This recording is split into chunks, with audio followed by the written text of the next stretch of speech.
गुरुजी की वाणी हमेशा से ही बहुत अच्छी है, जब जब सुनते हो तब तक बहुत अच्छी लगती है। रास्ते में जब हम ज्ञान के रास्ते में चलते हैं तो हमारे सामने बाधाएं आती हैं, और ये आप लोगों ने महसूस किया होगा, कोई भी अच्छा काम शुरू करो उसमें भी विघ्न आते हैं। आप सोचते हो अच्छा काम करने में विघ्न क्यों आते हैं, बुरा काम करने में तो विघ्न नहीं आते, इंसान फटाफट कर लेता है दौड़ के जाके। अच्छे काम में उसको 100 झंझट, 100 परेशानियाँ, 100 विघ्न आते हैं। तो परीक्षा होती है कि आप सचमुच में उस अच्छे काम को करना चाहते हो कि नहीं करना चाहते हो, और उतनी तेज़ी से, उतनी तत्परता से करना चाहते हो कि नहीं चाहते। ये विघ्न आता है, भगवान परीक्षा ले लेते हैं, और जो परीक्षा में पास हुआ वो विघ्न बाधाओं का मुकाबला करके उनको दूर हटा के अच्छा काम कर लेता है। जो खुद अच्छा होगा वो अच्छा काम करेगा ही करेगा, उससे बुरा नहीं होगा।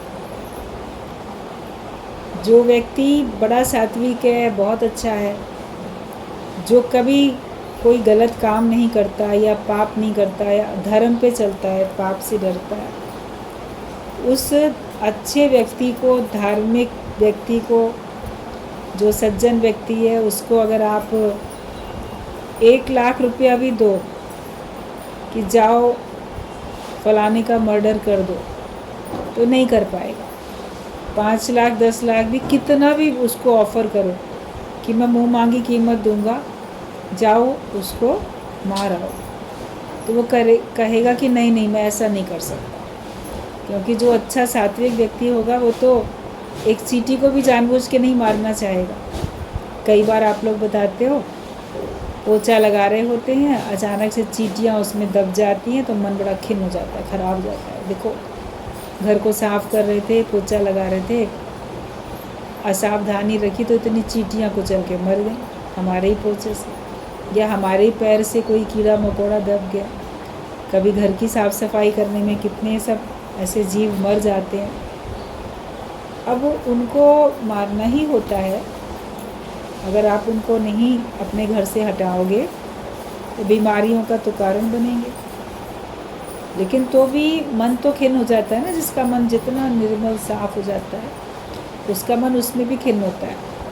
वो एक पशु पक्षी की भी हिंसा नहीं कर सकता, वध नहीं कर सकता, तो मनुष्य का कैसे करेगा। उसको कोई कितना भी धन कहे ले लो, मगर वो नहीं मार सकेगा। वहीं पे जो एक कठोर खराब प्रवृत्ति का व्यक्ति होगा, बदमाश होगा, वो आप 1,000-500 रुपये में भी किसी का मर्डर कर देगा। जहाँ पे एक अच्छा व्यक्ति लाखों में नहीं कर पाएगा, वो तो 1,000-500 में भी कर देगा। उसको देर नहीं लगेगी किसी का खून करने में, लाओ मैं करके आया, इतने पैसे मिल रहे हैं, कर देता। और वो खुद भी लड़ाई झगड़े में छोटे छोटे बातों पे किसी की भी हत्या करने में देर नहीं करता। तो व्यक्ति खुद कैसा है, उससे वैसे ही कर्म होते हैं। हमको पहले खुद सात्विक अच्छा बनना है, तब हमसे कभी गलत काम होगा नहीं। गलत काम करने के लिए कोई उकसाएगा तो भी नहीं होगा, तुम अच्छा ही करेंगे। तो पहले खुद अच्छे बनो। तो जो राइट मैन है, जो सही व्यक्ति है, वो जो करता है वो सही करता है, वो सही गलत को भी सही कर लेगा। लेकिन जो खुद रॉन्ग मैन होगा, थोड़ा गलत व्यक्ति होगा, वो अच्छे को भी बिगाड़ देगा, अच्छे को भी ख़राब कर देगा। तो गुरु अपने ज्ञान से हमें पहले खुद सही बनाते हैं, हम ही पहले ठीक हो जाते हैं, फिर हमसे जो होता है वो अच्छा ही होता है। जैसे भगवान के लिए कहा जाता है, ईश्वर जो भी करता है अच्छा ही करता है। तो वो ईश्वर अंश आपके अंदर, आप उसी का रूप, और ईश्वर तत्व आपके अंदर विद्यमान है। जब आपके अंदर का ईश्वर तत्व बढ़ जाता है, प्रकट हो जाता है, तो फिर आपसे भी वही अलौकिक कार्य, ईश्वर के कार्य जो ईश्वर करता है वो आप भी करने लग जाते हैं। भगवान के लिए आपको जो जो गुण समझ में आते हैं वो सब आप अपने अंदर में देखते हो कि ज्ञान में आके वो आपके अंदर में प्रकट होते जा रहे हैं, और आप भी फिर उसी हिसाब से ही चलते चले जाते हो। तो बाधाएं तो आएंगी, आलोचना भी होगी, लेकिन सबको पार करके तुमको आगे बढ़ना है। रास्ते में बाधाएं आएंगी, आलोचनाएं होंगी, पार करके आगे बढ़ना है, परीक्षा में पास होकर दिखाना है। भगवान की राह में चलने में भक्तों को तो आती है परीक्षाएं, तपस्या करने में भगवान ही परीक्षा ले लेते हैं कि देखिए इसकी भक्ति सच्ची है कि नहीं, इसका प्रेम सच्चा है कि नहीं। कोई कैसी भी परीक्षा आए, हमें अपने लक्ष्य पे नज़र रखनी है, हमको आगे बढ़ना है।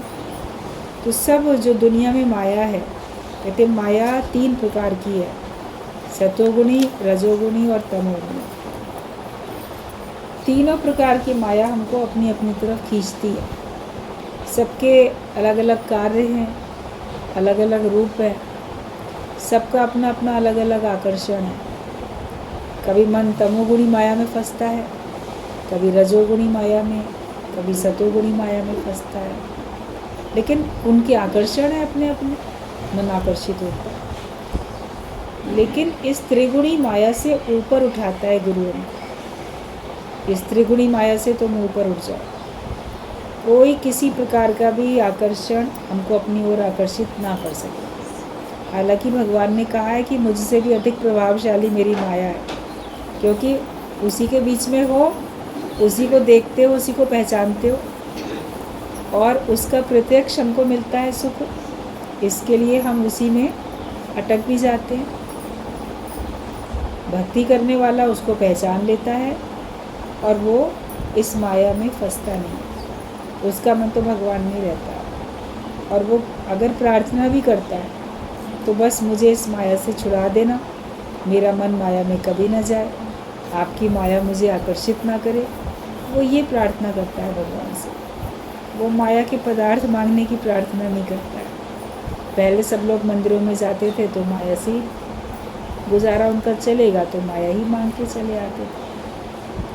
अब भक्त का तो भगवान से ही गुजारा चलता है, तो भगवान को ही मांग के चला आता है। और ये हमेशा ख्याल रखना, भगवान को मांगोगे तो सब कुछ तो आपको मिल ही जाएगा। जिसके भगवान हो गए उसे क्या कमी जो तेरा हो लिया है। जो भगवान का बन गया और भगवान उसके बन गए तो उसको फिर क्या कमी हो सकती है। सब कुछ उसको बिना मांगे सहज मिलता रहता है, क्योंकि उसका संबंध प्रभु प्यारे से जुड़ गया, भगवान से उसका नाता जुड़ गया। तो माया तो खींचेगी अपनी ओर, लेकिन हमें उससे बचना है। और जितने भी विषय विकार हैं, जो भी खराबियां बुराइयां हैं, उनसे सबसे हमें अपने को बचाना है। हर प्रकार के अभिमान, कुल, जाति, ज्ञान के अभिमान से भी छूटो। और अहंकार का तो कोई अंत है ही नहीं, इसीलिए कहा हर प्रकार के अभिमान से छूटो। कॉमन सी बात, कॉमन सा दृष्टांत कई बार सब लोगों ने सुना है। ये एक स्त्री बड़े से घर में रहती थी। एक बार उसकी बिल्ली मर गई, तो बिल्ली को उठा के ले गई, चलो कहीं डाल के आती हूँ, कहीं नदी में या कहीं। तो आराम से उसने बिल्ली को उठाया, मुर्दा बिल्ली को, जो उसकी पालतू बिल्ली थी, लपेटा किसी कपड़े में, उठा के ले गई। जल्दीबाजी में वो अपने घर का गेट खुला छोड़ गई, मेन गेट। जब उसको छोड़ के आई बिल्ली को, जहाँ उसको डालना था वहाँ पे उसको आई, उसका वापस आई तो क्या देखा कि गेट तो खुला हुआ था, मेन गेट। तो कहीं बीमार कोई ऊँट था, वो उस गेट से अंदर चला आया और उसका बड़ा सा लॉन भी था, तो वहीं वो मर गया। अब जब आई तो देखे ऊँट मरा पड़ा है। अब ऊँट मरा पड़ा है घर में, अब क्या करे, उसको तो वो खुद उठा ही नहीं पाएगी। बिल्ली मर गई, बिल्ली को उठा के खुद फेंक आई, मगर ऊँट मर गया तो ऊँट को तो उठा के खुद नहीं फेंक पाएगी। उसको तो बहुत लोगों की सहायता लेनी पड़ेगी। इतना बड़ा ऊँट, उसको हटाने में हमें कितनी सहायता लेनी पड़ेगी। उसको बहुत सारे लोगों की सहायता लेनी पड़ी, तब हट पाया वो ऊँट। अकेले के उसके बस का नहीं था। तो इसका सिद्धांत बड़ा अच्छा बताया जाता है कि अहंकार कई तरह के होते हैं, छोटे बड़े, बहुत हल्के भारी, किसी भी चीज़ का अहंकार हो सकता है आपको। तो मेन बात क्या है, जो भी अहंकार है, एक तो अज्ञानता का अहंकार है। अज्ञानता में आपके अहंकार होते हैं। मैं बड़े सुंदर, बड़े ऊंचे घर का, बड़े पैसे वाले घर का, ऊंची जाति का, कहीं ऊंचे पद पे, तो ये सब बड़े अहंकार होते हैं। अपने शरीर से जुड़े हुए, अपने कुल, अपनी जाति और अपने पद के, अपने पैसे के, सबके अहंकार होते हैं। वो है तो सब अज्ञानता के कारण ही। तो जो अज्ञानता से जुड़ा हुआ अहंकार है, जब आप ज्ञान में आने लगते हो और अपने ऊपर कृपा होती है कि वाकई मैं भगवान को पाना चाहूँ और मुझे ज्ञान मिल जाए, तो हम इस अपने अज्ञानता वाले अहंकार को छोड़ देते हैं खुद ही। जैसे ये हमारा अहंकार समाप्त हो जाता है जब अपने पे कृपा करते हो, ज्ञानी बन जाते हो। तो ज्ञानी हुए तो अज्ञान चला गया, अज्ञानता का अहंकार चला जाता है। फिर नहीं करते कि ये क्या करें, वो तो सब टेम्परेरी था, भगवान का दिया हुआ था, प्रारब्ध से मिला था। माया जो कुछ मिली तो ज्ञान आ जाता है, तो आपको समझ में आता है कि वो तो प्रारब्ध से मिली, मेरे भाग्य में थी लिखी हुई तो मिली। और जो कुछ मुझे मिला भी है वो सब ईश्वर की कृपा है या परिवार वालों की कृपा है, कहीं ना कहीं किसी न किसी के द्वारा मिला है। शरीर भी भगवान के द्वारा मिला है, इसमें बल बुद्धि सब उसके द्वारा मिली। तो ये सोच के अब अज्ञानता वाला अहंकार ख़त्म हो जाता है। लेकिन गुरु के पास आके जो हम ज्ञान सुनना शुरू करते हैं, शुरू में नहीं लगता, धीरे धीरे पता चलता है कि उसका भी अभिमान आने लगा। मैं कितना श्रेष्ठ, मैं कितना ज्ञानी, मैं इतना अच्छा बोल सकता हूँ, मैं इतना अच्छा गा सकता हूँ, मैं इतना अच्छा बजा सकता हूँ, मैं इतना अच्छा कार्य कर सकता हूँ, इतनी अच्छी मैं सेवा करता हूँ। ये जो श्रेष्ठता का जो अभिमान आता है ज्ञान के बाद, तो ज्ञानी पने का जो अहंकार है वो ऐसा है जैसे ऊँट, और अज्ञानता वाला अहंकार जैसे बिल्ली। तो अज्ञानता के अहंकार को तो आप अपने खुद भी छोड़ देते हो, जैसे वो बिल्ली को खुद ही छोड़ आई जाके दूर मर गई तो। लेकिन ज्ञानी पने का अहंकार अगर आपके अंदर में आ जाता है तो उसको आप छोड़ नहीं पाते हो, खुद भी नहीं छोड़ सकते। उसके लिए तो आपको बहुत मदद लेनी पड़ेगी। निराकार परमात्मा से भी प्रार्थना करोगे, साकार गुरु के आगे भी झुकोगे, और चरण धूल तेरे जन की होगा। एक एक के आगे नम्रता भाव करनी पड़ेगी, एक एक के आगे झुकना पड़ेगा। इतनी सबकी हमको मदद लेनी पड़ेगी, तब जाके हमारा ज्ञानी पने का अहंकार दूर होगा और हम अपने को ही सर्वश्रेष्ठ मान के चलेंगे। वो मेरे आगे क्या चीज़ है, वो तो कुछ भी नहीं है। भला हम अज्ञानियों के आगे क्यों झुकें? एक गुरु की मान लेंगे, हम संगत की क्यों माने? हम इसके आगे क्यों झुकें, उसके आगे क्यों झुकें? तो ये हम तो पड़ी है ना हमारे अंदर में, तो हम क्यों नहीं झुक रहे हैं? क्योंकि हम अपने को बड़ा ज्ञानी समझते हैं। लेकिन जब सर्व में भगवान देखने लग जाओ, और उसके लिए ज्ञान बहुत अच्छी तरह से गहराई से समझना पड़ता है। तो गहरी नदियाँ नाव पुरानी, खेवटिया से जुड़े रहना।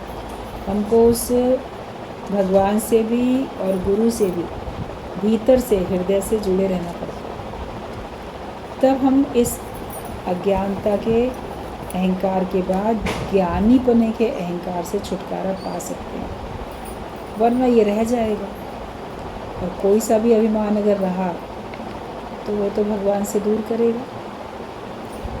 किसी ने एक बार पूछा किसी संत से कि भगवान का रास्ता कितना बड़ा है, गेट कितना बड़ा है, कोई भी जा सके? तो एक ने उत्तर दिया, बहुत बड़ा है, कोई भी जा सकता है। भगवान का दिल बड़ा है, कोई भी आ सकता है, और उसका तो घर का रास्ता भी बहुत बड़ा है। लेकिन संत ने जवाब दिया, भगवान के पास जाने का रास्ता बहुत छोटा है, चींटी की तरीके से। जो इतना बी नथिंग होगा, छोटा बनेगा, चींटी बनेगा। वो भगवान के दर पे जा सके। जो कुछ बड़ा बन के चलेगा मैं बहुत कुछ हूँ, तो वो भगवान के रास्ते पे जा नहीं पाएगा। अपने को तो गुम करना है, अपने को तो बी नथिंग करनी है। तो हमें हर प्रकार के अभिमान से बचना है। अपने अंदर जांचो, अपने अंदर के अभिमान को देखो, अभिमान को जांचो।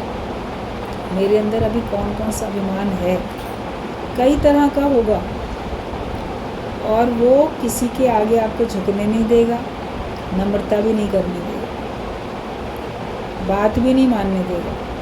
अगर हम किसी से बहुत बहस भी करते हैं ना, तो भी समझो कहीं ना कहीं हमारा अहम है, अहंकार, जिसके कारण से हम इतनी बहस करते हैं। हम बात को जल्दी समाप्त नहीं करते, अपने को हारा हुआ नहीं मानना चाहते, सोचते हैं लास्ट पॉइंट जो बात हो वो मेरी ही मानी जाए, दूसरा ही चुप हो जाए बहस में।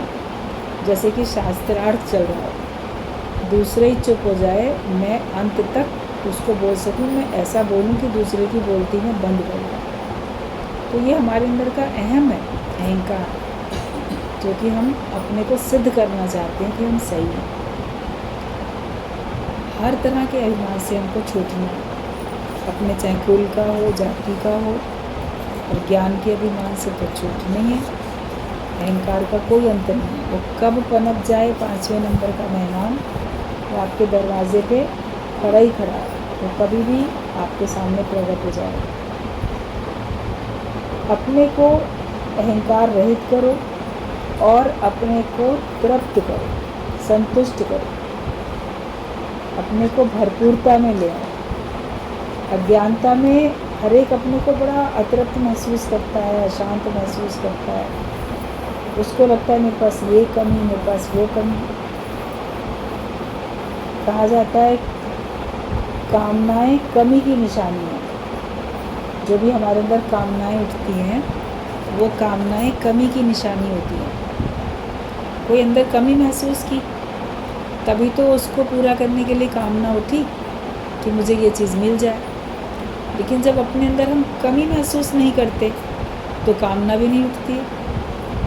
कोई अभाव ही नहीं है, मैं अपने में तृप्त हूँ, मैं अपने में संतुष्ट हूँ, जो कुछ मेरे पास है मेरे लिए वही पर्याप्त है, और कुछ मुझे उससे अधिक की आवश्यकता ही नहीं है। तो ऐसा अपने को तृप्त बनाओ। ये ब्रह्म ज्ञान पहले राज विद्या कही जाती थी, अभी भी कही जाती है कि ये राजयोग है, राज विद्या है, मतलब राजा लोग इसको पा सकते हैं। अक्सर राजा ब्रह्म ज्ञान के लिए जाते थे, अपने बेटे का करके राज तिलक, और वो वन में चले जाते थे। पुराने आप ग्रंथों में ऐसे पढ़ा भी होगा आप लोगों ने कि सबको सौंप के वो वन में चले गए संतों की शरण में, अपना परलोक सुधारने के लिए। तो राजा लोग ज्ञान के लिए भी जाते थे, पहले से भी ज्ञानी होते थे, और ज्ञान के लिए खास वो चले जाते थे, और शुरू से ही ज्ञानियों का और सबका, विद्वानों का मान सम्मान करने वाले होते थे। ज्ञान होगा तभी तो किसी का मान सम्मान कर सकते हो, ज्ञान नहीं होगा तो कैसे करोगे।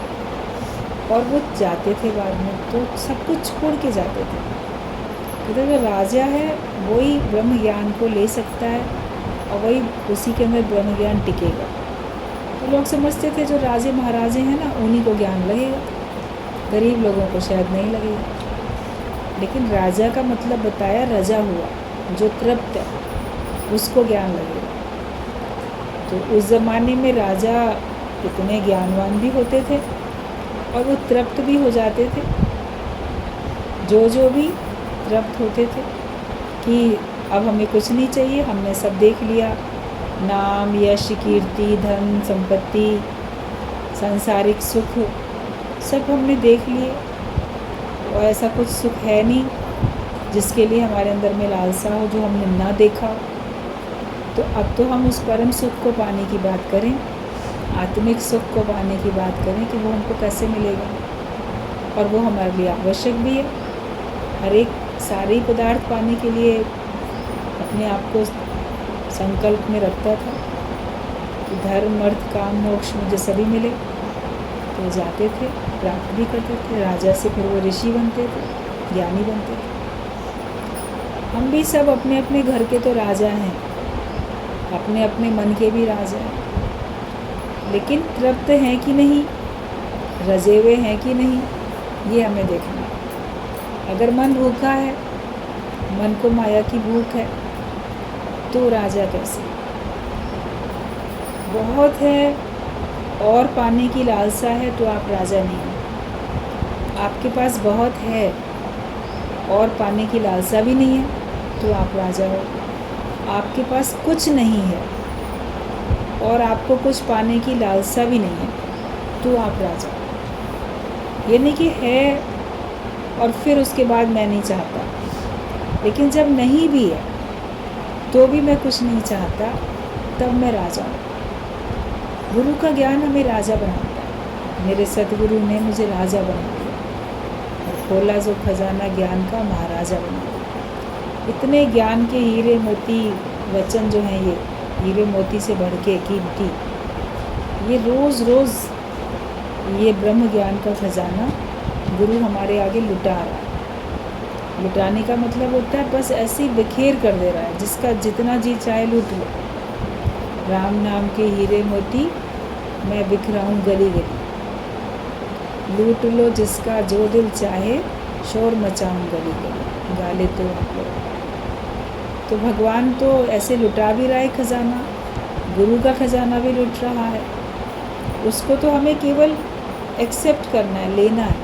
उसके लिए हमें कोई कीमत थोड़ी देनी है। गुरु के ज्ञान के खजाने के लिए हमें कोई कीमत नहीं देनी, लेकिन हमें केवल उसको लूट लेना। तो जो खजाना है उसको लेने के लिए हम आते हैं और उसको लेके हम अपने आप को राजा महसूस करें कि जो मुझे मिला, जो दौलत मेरे पास है, वो सबसे अनमोल है और मैं सबसे अधिक धनवान हूँ। किसी के पास है हीरे मोती, अगर तुम्हारे पास हीरे मोती और जिसके अंदर तो चमके ज्योति, तो कौन हुआ धनवान? धनवान कौन बना? जिसके अंदर में ज्ञान की ज्योत है। और ये ज्योत तो कभी बुझने वाली नहीं है और ये ज्योत कभी आपको असंतुष्ट करने वाली नहीं। ज्ञान की ज्योत जलती रहती है तो आपके अंदर तृप्ति रहती है। और ये ध्यान रखना, माया में कभी तृप्ति आएगी। एक पुराना दृष्टांत है कि एक बार एक आदमी गया, ज्ञानी था वो, राजा के पास गया। तो उसने कहा कि अगर आपके पास, आप या कोई भी ऐसा हो, आपके पास ऐसा व्यक्ति जो मेरे पास बकरियां हैं, इन बकरियों को ना तृप्त कर दे, भरपेट खिला दे मेरी बकरियों को। बोला ये कौन बड़ी बात है, बकरियों का तो पेट कोई भी भर देगा, कितना उनका पेट होता है। तो उसके पास जो बकरियां थीं, उसने बोल दिया कि ये हैं। अब उनको खिलाया। राजा के पास तो बहुत कुछ होता है, खा लिया, लगा इनका पेट भर गया। बोला हाँ देखो ये भर गया इनका पेट। बोला अच्छा ठीक है, मैं तो चेक कर लूँ पेट भरा है कि नहीं भरा है। तो वो भी अपने हाथ से टोकरे में चारा लेके रखा बकरियों के सामने। उन्होंने फिर मुंह डाल दिया। बोले जब इसने मुंह डाल दिया तो इसका मतलब ये तृप्त नहीं हुई ना, अब भूखी थी। तो वो लोग बोले अरे हमने तो अभी दिया था। बोला ऐसा है, इनको कोई तृप्त करके दिखा दे तो मैं समझ जाऊँ कि आप लोग ऐसा कर सकते हो। खिलाते थे और जब सामने चारा रखो तो वो फिर मुंह डालती थी। एक फिर बहुत होशियार था, ज्ञान में, उसने कहा लाओ आपकी बकरियों को मैं तृप्त करके लाऊंगा, मगर इसके लिए मुझे कुछ समय चाहिए, एक दिन में नहीं कर सकते।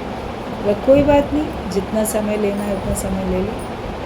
तो उसने ऐसे करीब 1 महीने का समय मांगा। 1 महीने के लिए उसकी बकरियां लेके चला गया। अब उसने क्या किया, उनकी आदत डाली।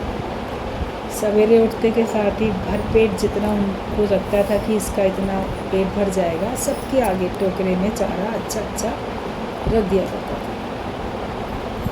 फिर एक टाइम फिक्स कर लिया, दोपहर में उसको खिला दे, रात को खिला दे, 3 टाइम वो उसको भर भर के खिलाए। लेकिन उस बीच में फिर लेके जाए टोकरे का भरा पूरा चारा।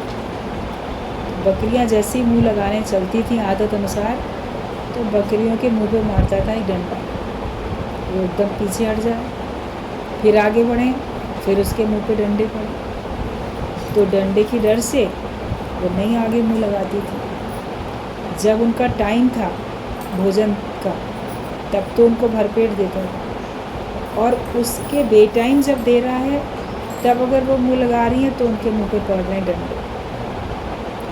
तो ऐसा रोज़ करने लगा। धीरे धीरे बकरियों को भी समझ में आ गया कि जब ये हमें इस समय पे देता है खाना, तो सवेरे शाम दे रहा है हमको, जो भी हमारा टाइम है दे रहा है, उस समय तो हम खाएंगे तो कुछ नहीं, लेकिन उसके अलावा अगर देता है तो हमारे मुंह पे डंडा पड़ेगा। तो डंडे खाने के डर से धीरे धीरे वो सीख गई। फिर जब लाता था बेटाइम उनके सामने चारा लाता था, एक बार दे दिया, फिर दोबारा लाए, तो वो टोकरे की तरफ देखती भी नहीं थी, बल्कि और मुँह टोकरा पास में करे तो अपना मुँह हटा लिया करती थी। उनको अंदर में भय था कि वरना अभी डंडा पड़ेगा।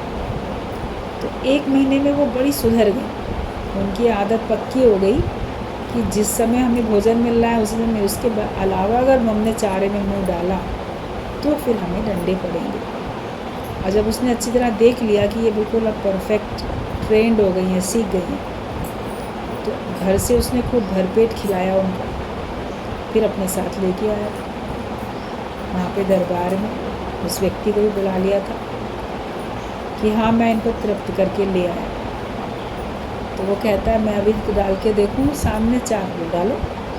अब जैसे वो टोकरा लाया, एकदम चारा उसका ताज़ा, हरी हरी घास, सब बकरियों की पसंद का चारा, तो देखा बकरियां मुँह ही नहीं लगा रही हैं। कोई सी भी बकरी हर एक के आगे रखे वो बल्कि मुँह घुमा दें, हटा दें, खा ही नहीं रही। तो उसने कहा ये क्या कमाल हो गया। राजा भी हैरान हुआ, बाकी लोग भी हैरान। बोले ये तो बड़ा अच्छा काम किया तुमने, इन बकरियों को तृप्त कर दिया। मगर किया कैसे, तृप्त किया कैसे, हम लोग तो नहीं कर पाते। देख देख के फिर मुँह डालती थी। तो उसने अपने थैले में से निकाला डंडा, बोला इससे किया तृप्त, डंडे से तृप्त कर दिया। सारी बात बताई। तब उसकी बुद्धिमानी पे, समझदारी पे लोग बड़े खुश हो गए। बस सही बात है, यही बड़ा बुद्धिमान है जो बकरियों को भी तृप्त कर सका, बड़ा समझदार बुद्धिमान है। तो सिद्धांत इसका ये है कि जो हमारा मन है, जो हमारी इंद्रियां हैं, तो ये अपने अपने विषयों की तरफ दौड़ती हैं। जब इनके हिसाब से इनको चीज़ मिलती है तो तृप्त होती नहीं है, और चाहिए और चाहिए। अभी आप भरपेट खाना खा भी लोगे, फिर पसंद का आएगा, थोड़ी बहुत जगह होगी तो फिर खा लोगे, या सोचोगे नहीं अभी रखा रहना तो अभी खाते हैं। मनुष्य तो थोड़ा एक पेट का जो भोजन है उसके लिए फिर भी थोड़ा सा कंट्रोल कर लेता है, लेकिन उतना नहीं करते। लाओ पेट तो बहुत बढ़ गया, अच्छा सामने तो लाओ इतना टुकड़ा चख लेते हैं, या उसकी लालसा बनी रहती है। और बाकी चीज़ों के लिए भी तृप्त कहाँ होता है। भोजन को लेके थोड़े समय के लिए दिखेगा, मगर अंदर से तो चाह रहा है। मगर बाकी जो हमारी इंद्रियां हैं ये कभी तृप्त होती नहीं है। इसमें हमको वैराग्य के डंडे की ज़रूरत पड़ती है। जो जितनी आवश्यकता है उतना ही आप संसार में जाओ, जितनी आवश्यकता है उतना ही आप माया में मन रखो, और फिर अपना मन हटाओ। फिर बार बार मन क्यों दौड़ता है, बार बार मन क्यों संसार में जाता है, संसार के दुख सुख को क्यों याद करता है बार बार। जितना ज़रूरी है उतना ही बोलो। ज़बान से बोलने का काम भी होता है, मुख से बोलते भी हो और खाते भी हो। तो जितनी आवश्यकता है उतना ही खाओ, जितना बोलना है उतना ही बोलो, जितना जगत को देखना है उतना ही देखो। लिमिट में रहना चाहिए, लेकिन उससे हमारा मन कभी तृप्त माया से होता ही नहीं। और चाहिए और चाहिए। गुरुजी बोलते थे तुम्हारा पेट तो भर जाएगा रोटियों से, लेकिन तुम्हारे पास जो पेटियां रखी हैं, बॉक्स, तिजोरियाँ, वो नहीं भरेंगी, उसमें कितना भी रुपया पैसा डालो और मिलता जाए और मिलता जाए। अच्छा इतने रुपए जमा हो गए, इतने और हो जाए, पहले बोलेंगे 1000 तक हो जाए तो ठीक है, राउंड फिगर। 99 का फिर 99 है, 100 हो जाए, 100 से 1000 बन जाए, 1000 से 5000 हो जाने चाहिए। बैंक में ना 5000 हो जाए, 5000 नहीं 10 हो जाने चाहिए। अच्छा 10,000 से क्या होगा, 20 हो जाए, नहीं 50 हो जाए। तो अच्छा 1 लाख पूरा ठीक है। जब तक 1 लाख जमा नहीं कर लेंगे चैन नहीं मिलेगा। 1 लाख के बाद अरे 1 लाख की तो वैल्यू अब कम हो गई, 2 लाख हो, तो तृप्त होता ही नहीं है मन।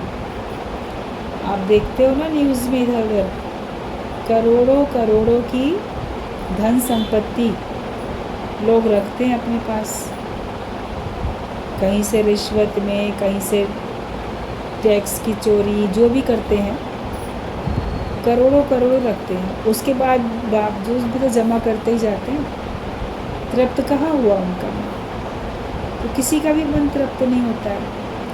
केवल जब तक ज्ञान के बाद वैराग्य अपने ऊपर नहीं रखोगे, वैराग्य का डंडा अपने ऊपर नहीं रखेंगे, तब तक हमारा मन तृप्त होने वाला है नहीं।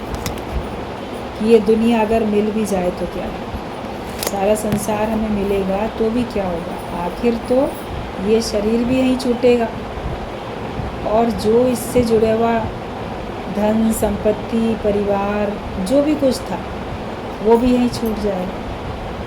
सब पिछले जन्म में छोड़ के आए हो, इस जन्म में उसका कोई आपको याद नहीं, कोई लेन देन हिसाब किताब नहीं। जो आज आपके सामने आपके परिवार के लोग चले गए, आप जब तक जीवित हो तब तक उनको याद करोगे।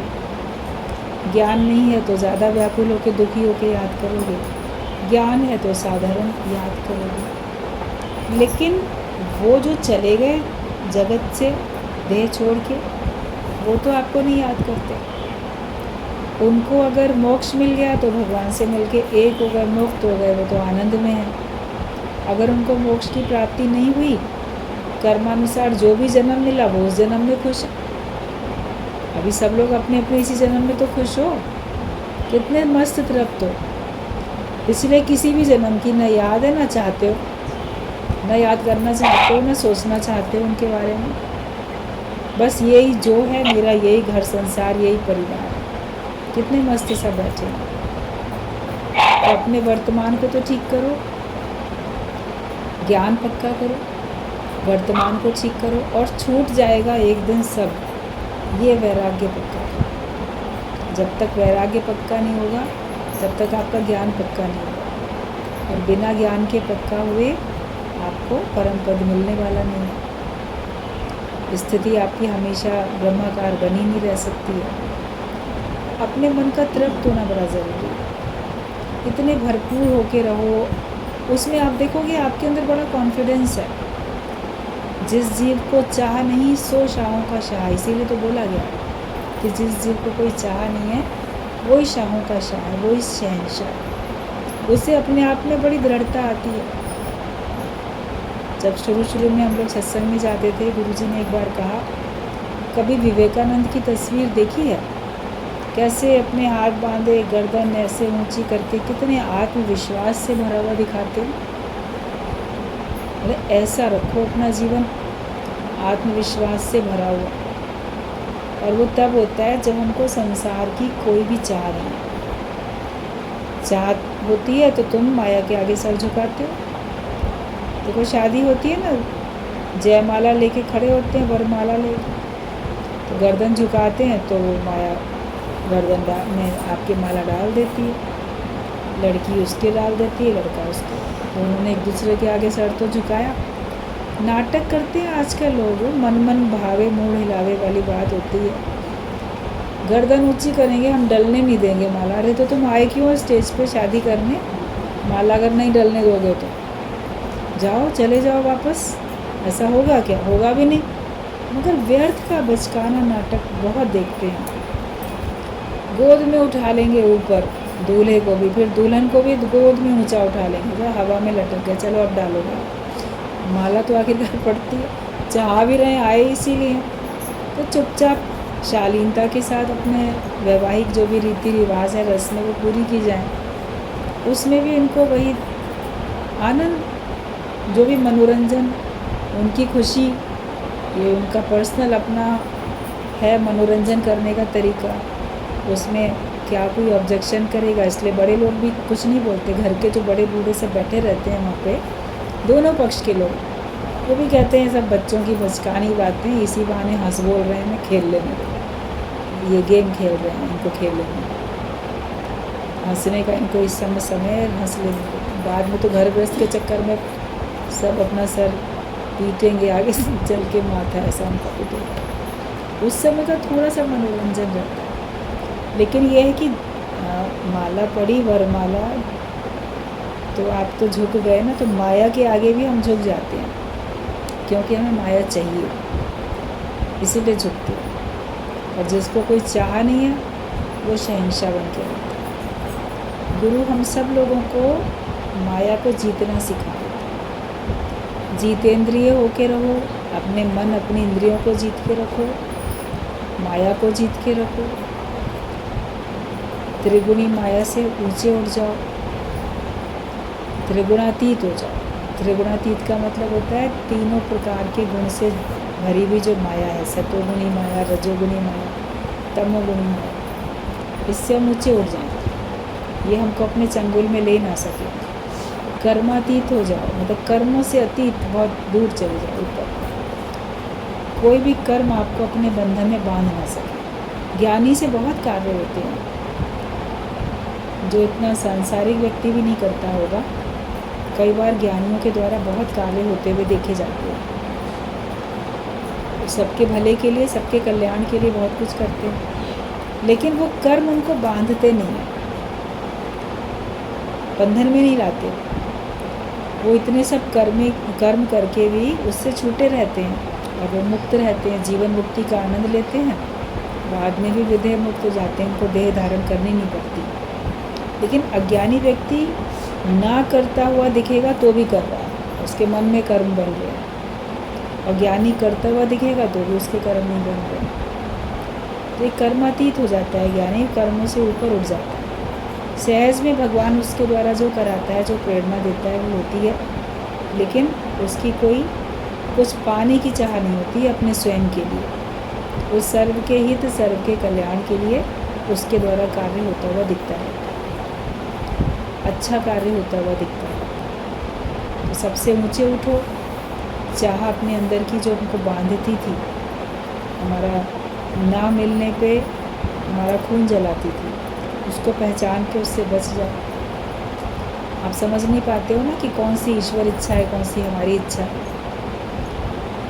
तो जो ईश्वर इच्छा होती है, वो कार्य अगर ना हो आपके द्वारा, या वो काम नहीं हो पाया, तो भी आप सहज रहते हो। लेकिन जो आपकी अपनी इच्छा होती है, वो पूरी ना हो जाए, तो अंदर अंदर बड़ी तकलीफ़ होती है।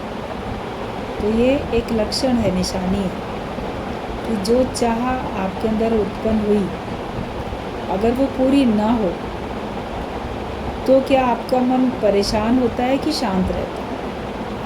अगर उसमें आपका मन शांत है तो आप संत हो, आप ज्ञानी हो, और वो ईश्वर की मर्ज़ी है, ये मान के आपका मन शांत रहे। नहीं पूरी हुई, कोई बात नहीं, जैसी ईश्वर इच्छा। लेकिन आपकी इच्छा होगी तो आपका खून जलेगा, मेरी इच्छा थी क्यों नहीं पूरी हुई। तो वो पहचान लो, अपनी स्वयं की इच्छा समाप्त हो जाए और हम ईश्वर इच्छा से जीना चलना सीख जाए, तो फिर हमको आनंद ही आनंद रहेगा और हम राजा होके रहेंगे, तृप्त होके हम फिर रहेंगे, अपने को तृप्त बनाए।